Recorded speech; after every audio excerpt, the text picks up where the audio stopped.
Have you been feeling lately like the world is moving so fast it's hard to keep up? Same here, and the only sign of that slowing down anytime soon is one of the most important astrological shifts of our lifetime. Today, we're talking about a revolution with this historical Pluto retrograde in Aquarius, radical self care with the new moon in Taurus, and rapid change as the sun moves into Gemini. What is up, my witches? Welcome to the Queer Soul Alchemy podcast, a supportive community helping queer folks to embrace their authentic selves by exploring yoga, astrology, and spirituality. I'm your host, Lee Davy. What is up, everybody? Welcome back to the podcast. I'm your host and favorite queer envy priestess, Lee Davy. And I'm like if your mom friend, your eccentric great aunt, and your nerdy older brother were all smushed into the same person. And then that one person took an eat, pray, love style sabbatical and just came back knowing astrology. And in this episode, we're diving into the life-changing effects of Pluto retrograde in the sign of Aquarius and how this shift supercharges the upcoming new moon in Taurus during the final days of Taurus season. Then we'll talk more about the benefits of joining our online yoga community so that you can practice accessible yoga and meditation anytime, anywhere. But first, new episodes of this podcast drop every Wednesday, posted to Spotify, Apple Podcasts, and YouTube. And in order for this podcast to continue, you guys, this is the part of the show where I am obliged to beg of you to please make a sacrifice, make an offering to the algorithm gods by leaving the show a like, a comment, and a 5-star review. And please, won't you subscribe so that we can continue to help our fellow queer spiritual seekers find this magic? Don't miss out on exclusive access to my free self-care resource guide, which I've specifically curated for you to support your journey with spirituality. To download this guide and be the first to know about upcoming queer yoga retreats and events, please sign up for our email newsletter at youareloved.one/pod. And what do you guys want to hear about next? You can message me anytime at that same link on our website, which will also always be linked in the show notes for you. And I don't have any comments to share this time around, but I do have a coloring page that has been colored in by one of our beloved community members, Paige. So if you happen to be watching the video version of this podcast on YouTube or Spotify, I will put Paige's beautiful work of art on the screen right now. So when you download that free self-care resource guide, when you join the email list, you will get access to multiple free coloring pages, including the Merqueer, traditional mermaid, and then my chakras worksheets and coloring pages as well. So that's access to 3 different coloring pages and a bunch of different amazing resources. So definitely sign up to grab your free resource guide ASAP. And thank you to Paige for sharing this absolutely beautiful Merqueer digital art. She figured out how to color it in on, I believe, an iPad. So very cool. Thank you, Paige, for sharing that. It always makes me super happy to see the artwork that I create as coloring pages colored in by you guys. All right, y'all, let's go ahead and dive into the main astrology segment for today. Is Mercury in the microwave again?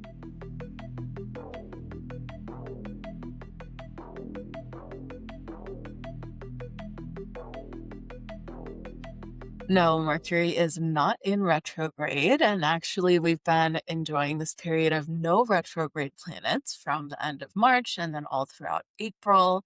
But Pluto did go retrograde on May 6th of 2026. So now there is one planet retrograde. But Pluto does go retrograde every year for more than a third of the year. And nothing else will go retrograde until the next Mercury retrograde, which is in July. So if you think back to March or so, when season 2 of the podcast started up, I was talking a lot about how the energy was about to speed up.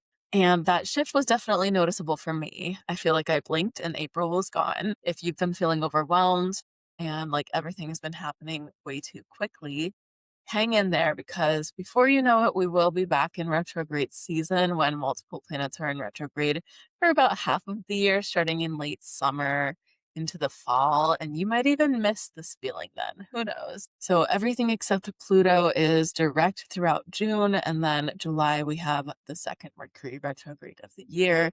Retrograde season starts happening, and all of the planets just start to go retrograde one after the other for about half of the year. So honestly, try to appreciate and even use this forward moving energy while we have it, because it won't always be around and available. And like I mentioned, Pluto goes retrograde every year. So this year's Pluto retrograde is in Aquarius for the second year in a row. You guys have heard me mention Pluto in Aquarius multiple times over the past year. And so today I wanted to talk a little bit more about what's going on there, because Pluto is so far away. So it stays in each sign for many years. And Pluto officially moved into Aquarius relatively recently on November 19th of 2024. Can you think of anything else significant that happened right around that time? That's right. Pluto officially entered the sign of Aquarius just 13 days after Trump won the presidency on November 6th of 2024. And it is expected to stay in Aquarius until March 8th of 2043, taking approximately 20 years to move all the way through the sign of Aquarius. And before that shift occurred in November of 2024, Pluto had been in Capricorn for the previous 16 years. So let's break down what this means astrologically, and I'll try to explain why I personally feel super hopeful about this transit. So first, because Pluto is a generational planet, it's not necessarily considered a malefic personal planet in astrology in the same way that Mars and Saturn are, unless it's in a very significant placement in a person's natal chart, such as in the first house, or Pluto conjunct their sun, Pluto conjunct their moon, for example. However, Pluto is frequently considered to be, just in general, a negative energy because it often does bring up intense challenges, power struggle, obsession, compulsion, addiction. And Pluto is referred to as the Lord of the Underworld because it represents the collective subconscious or unconscious mind.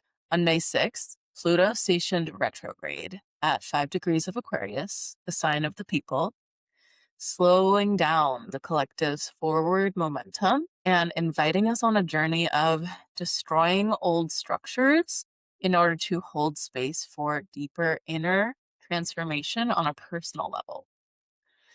Pluto will remain retrograde until October 16th, so well into retrograde season and shadow work season, offering us an opportunity to collectively bring our focus to the changes that we would like to see within our culture and society. Pluto represents the collective subconscious, that underbelly of the collective, and retrograde motion symbolizes going within. So that outer progress will come as a direct result of shifts that we make inside of ourselves, as in within our homes, within our families, within our relationships, within our schools. And Pluto's shift of motion will be particularly significant and possibly felt more strongly for people born with planets in the fixed signs: Taurus, Leo, Scorpio, and Aquarius. So if you have a lot of placements in any of those 4 signs, you will likely be navigating an important turning point in your personal transformation and shadow work journey right now. You're being asked to release any attachment you might have to rigid ideas and expectations, and to engage consciously with the transformation that is unfolding naturally for you, instead of resisting or rushing or forcing that process. And as we will discuss, this energy might be felt especially strongly just in general right now, because even if you don't have any planets in the fixed signs, the sun is in Taurus and there's a new moon coming up in Taurus. We just had a full moon prior to that in Scorpio, so fixed signs. And this is the collective astrological weather right now. So prior to Pluto in Aquarius, we had Pluto in Capricorn, which represented a 16-year period of the collective's unconscious mind and energy being focused on reforming authoritarian structures and systems of power. But it was through the lens of tradition and the lens of this is how we've always done it. Now that's Capricorn, ruled by Saturn. And Pluto has finally shifted from earthly Capricorn into the intellectual air sign of Aquarius, which represents focusing the collective unconscious mind onto innovation and change rather than material or physical power. You may be thinking, that sounds great, Lee, but the past year and a half has been terrifying. And I would agree with you. Aquarius energy does represent collective energy as the ruler of the 11th house. It represents extended networks, social media, and a global community. And like I always say, there is a high vibration and a low vibration to every energy. Pluto in Aquarius could very well represent that shadow side, that dark underbelly of Aquarius energy. Since Pluto moved into Aquarius, we've seen so much of that collective subconscious through the lens of those 11th house themes, right? Through social networks, social media, shared long term goals as a collective, and collective humanitarian progress. So think Epstein files, extended social networks. Did y'all know that Epstein was actually an Aquarius? Do you guys think he faked his death? Put it in the comments. So Pluto representing this dark underbelly, right? Aquarius representing extended social networks, and the Epstein files representing the shadow side of the ruling class being exposed very clearly. Kind of makes sense that all of this darkness is coming up and being purged. Aquarius is ruled by the planet Uranus as well, which in astrology represents radical change, innovation, and yes, revolution. Known as the Great Awakener, Uranus energy acts as a force for dismantling old, rigid power structures in favor of technological advancements, sudden breakthroughs, and rebellion against conventionality, all on a collective level. Last point I'll make here, so that hopefully I don't sound too conspiratorial, is that Pluto was last in Aquarius from 1777 to 1798. And this was about a 20-year period in history that was characterized by major revolutions, including the American Revolution. This was when the US Constitution was written. The Declaration of Independence was adopted in 1776. And this period in history became known as the Age of Revolution, as the French Revolution also began during this time, signaling a global shift in power from monarchies to the people. Sound familiar? Pluto takes about 248 years to complete one entire orbit around the Sun. And this summer, on July 4th, 2026, the United States will turn 250 years old. So witnessing the United States Pluto return is not only a once in a lifetime experience, but generations before us have not had this experience.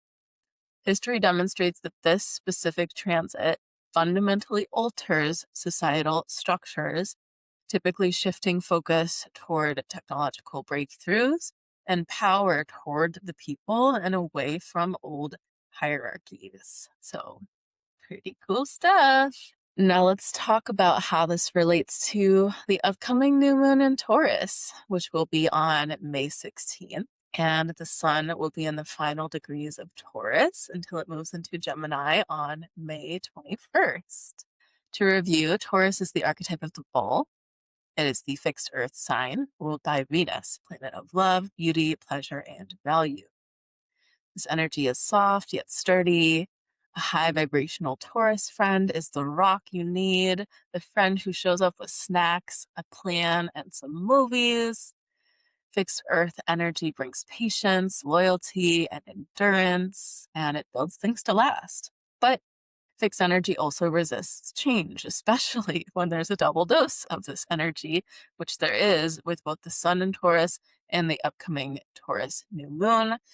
Plus, because Taurus is a fixed sign, we will feel this extra because of Pluto Retrograde also happening in a fixed sign of Aquarius. And we know Taurus likes comfort, predictability, and routine, which makes them highly reliable. However, they're also known to be stubborn, and feedback can bounce right off of them.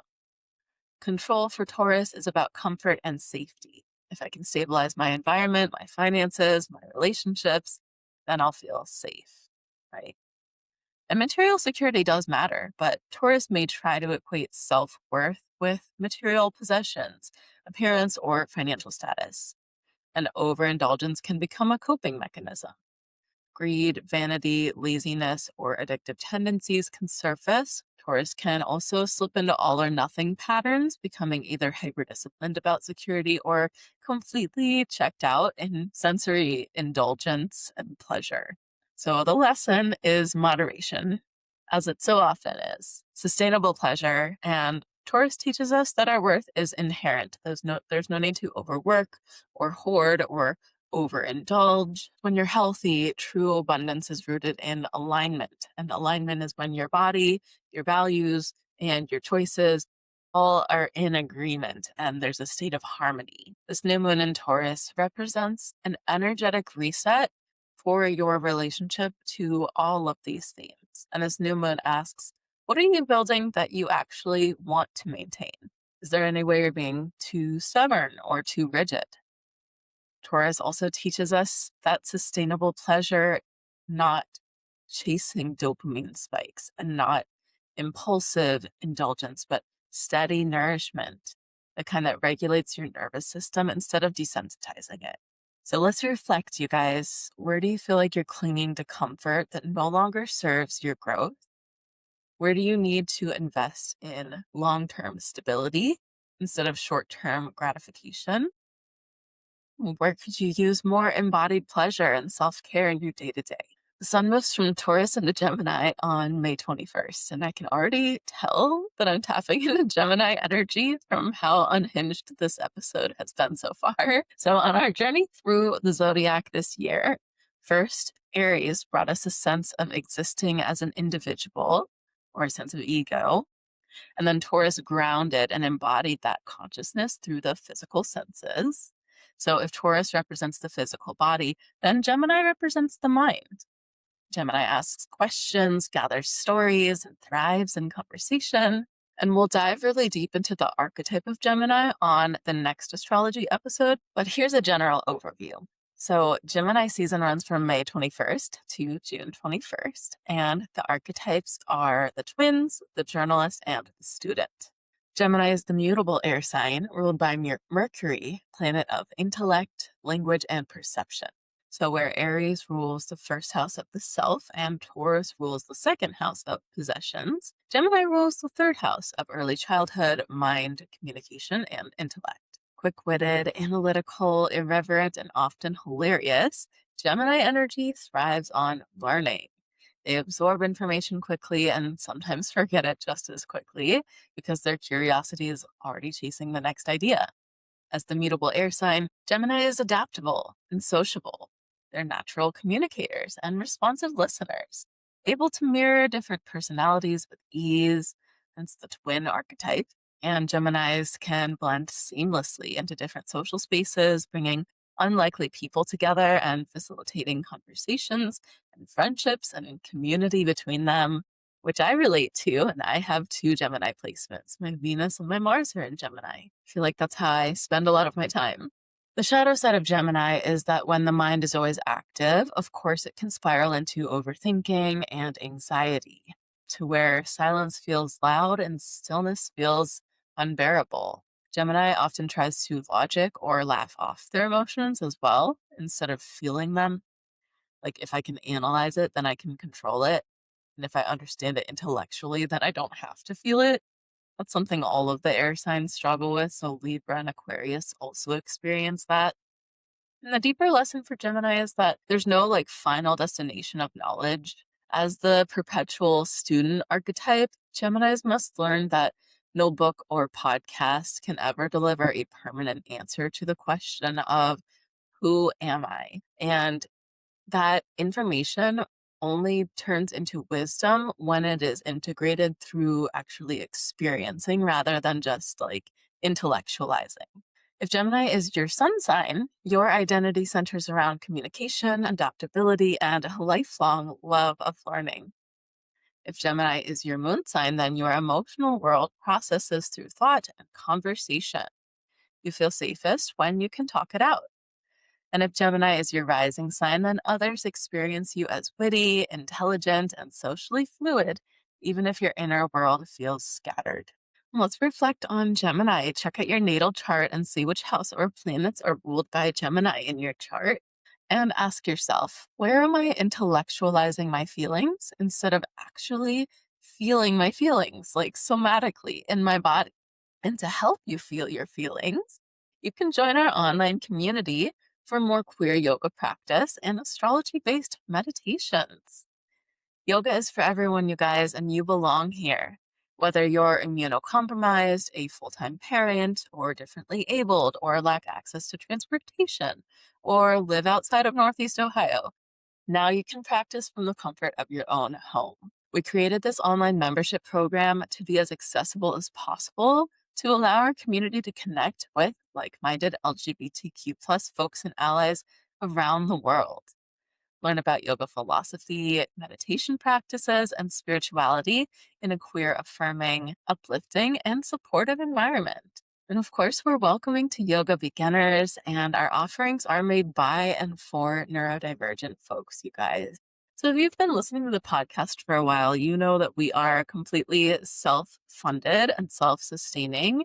I do not take outside sponsorships. Last episode with the Pavani giveaway, that was a one-off where we weren't getting paid for that. We literally just are giving you guys free stuff. Anything that we do, it's actually directly funded and supported by you guys, our listeners. So the best way for you to support this free content, support the podcast, and support Queer Soul Alchemy's mission in general, and on top of that, get a lot of benefit for yourself, is by joining our online community platform. So here's what's included, you guys. First, you're going to get 10 plus hours of premium video content. So by joining our online membership platform, you will gain access to 6 online courses with myself. Outside of the membership, those are normally priced individually at $33 per workshop. But by being part of this monthly membership, you get access to all 6 of these workshops, you guys. It's such a crazy good deal because we want this information to be in the hands of as many people as possible. So let's just briefly go through each of the 6 online courses. The first course is Ayurveda, the Science of Life. Ayurveda is an ancient system of holistic preventative health care that focuses on improving digestion as the basis of health. Learn about the 3 doshas, or Ayurvedic mind-body types, and learn about 5 Ayurvedic practices that kindle the digestive fire and flush toxins from the body. The second workshop is called Subtle Body Anatomy. Learn the basic anatomy of the energetic body and how it mirrors the physical nervous system. Chakras are like the vital organs of the subtle body. Nadis are like the nerves, and koshas are sometimes called an aura. Then discover the physical, energetic, and spiritual qualities of the 7 chakras. Those chakra worksheets that I mentioned earlier, they go along with this workshop. The third workshop is called Menstrual Cycle Mysteries. No matter what hormones you have, we all love someone who bleeds. This workshop offers valuable information about the female hormonal cycle that is not taught in sex ed. Learn the art of cycle syncing, or planning lifestyle choices around our hormonal cycles, which offers benefits for the body, mind, and spirit. The fourth workshop is Astrology and the 12 Archetypes. Astrology is a self-reflection tool, as you guys know.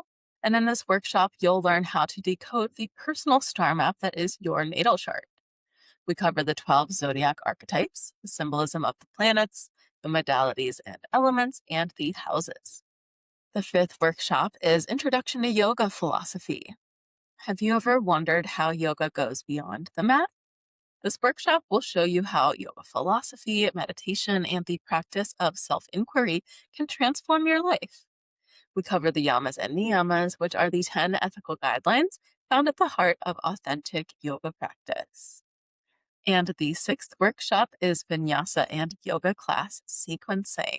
So this workshop is for current yoga teachers and yoga teachers in training who would like to learn practical tools for creating well-rounded asana sequences. So for planning yoga classes. And we will consider philosophical and trauma-informed approaches to teaching while prioritizing safety and alignment. So that's all just the first thing that you guys get. 10 plus hours of premium, high quality workshop content, super accessible price, again, because we want this information in the hands of as many people as possible. And you guys get to support us, and it's a win-win situation. So the second thing that you get when you join our online membership platform is lifetime community access. You only need to join the platform one time to gain lifetime access to our private online community group chat, which is where you can meet like-minded spiritual seekers and stay informed on all the things that are happening in the queer soul alchemy universe. You guys are already a part of our community by listening to the podcast. I just want to mention that even your energetic support is so appreciated. So if you're not in a financial place to contribute with money right now, just know that we still love you. Your energetic support is felt and appreciated and valued. So thank you. And then the third component of our online community platform is monthly new uploads of meditation and yoga videos. So each and every month, we will have a live online community meditation. During that time, you'll have an opportunity to meet other community members who are around the world. Those meditation recordings will then be posted into our online catalog with all of the yoga and meditation videos, along with one additional yoga practice per month. And the yoga and the meditation will each be inspired by each sign of the zodiac as we move through the year together. So the yoga classes and guided meditations for both Aries season and Taurus season are live inside of the online platform now, along with many other bonus yoga practices and videos that I have added into there for you guys. So all of these benefits, access to our community, access to those 6 online courses, and access to our online ever-growing yoga catalog, all of those benefits are going to be included in your membership at either the accessible $11 per month tier, or if you have a little extra and you want to support us a little bit more, there is a supporter tier that is $33 per month. If you'd like to join, head to our website at the link in the show notes to learn more, you guys. Moving on to this episode's Body and Breath Self-Care Ritual Challenge. So in honor of our bodies, in honor of Taurus energy, the first component of this ritual is to do something sensual and meditative, something self-care like cooking your favorite meal or giving yourself a bath or walking barefoot in your yard. Allow yourself to really be slow and present and embodied in the experience. And then honoring Gemini energy. Gemini rules all of the pairs of things in our bodies. So our hands, our eyes, our lungs, because Gemini is the twins. So honoring Gemini energy by honoring the breath. So go ahead and try out the 4 purifications video. It's on my second YouTube channel, Lee Davy Yoga. This is going to be linked in the show notes and description for you. The 4 purifications is a 15-minute cleansing breathwork practice. And then the third component of this ritual is sharing, tapping into Aquarius energy. So if you feel called to share your experience from your self-care embodiment moment and your breathwork moment, then please share that with us in the comments. To summarize, today we discovered why this historical Pluto retrograde in Aquarius will be life-changing for so many people. We learned how this shift supercharges the new moon in Taurus as the sun moves through the final days of Taurus season and toward Gemini. And we learned more about the benefits of joining our queer online yoga community. Join our online community for just $11 per month to support Queer Soul Alchemy's mission, to support the production of our free content, such as this podcast, and to practice accessible yoga and meditation anytime, anywhere. The link is in the show notes to connect with like-minded queer folks who are also on a spiritual journey. If you'd like to book a personal astrology reading with me, you can do so on my website at yourlove.one/readings, and I'd be honored to dive into your natal chart and see what's going on. Thank you for tuning in, and until next time, let's stay connected and stay witchy. I'll talk to you soon, and blessed be. With all my love, Lee Davy.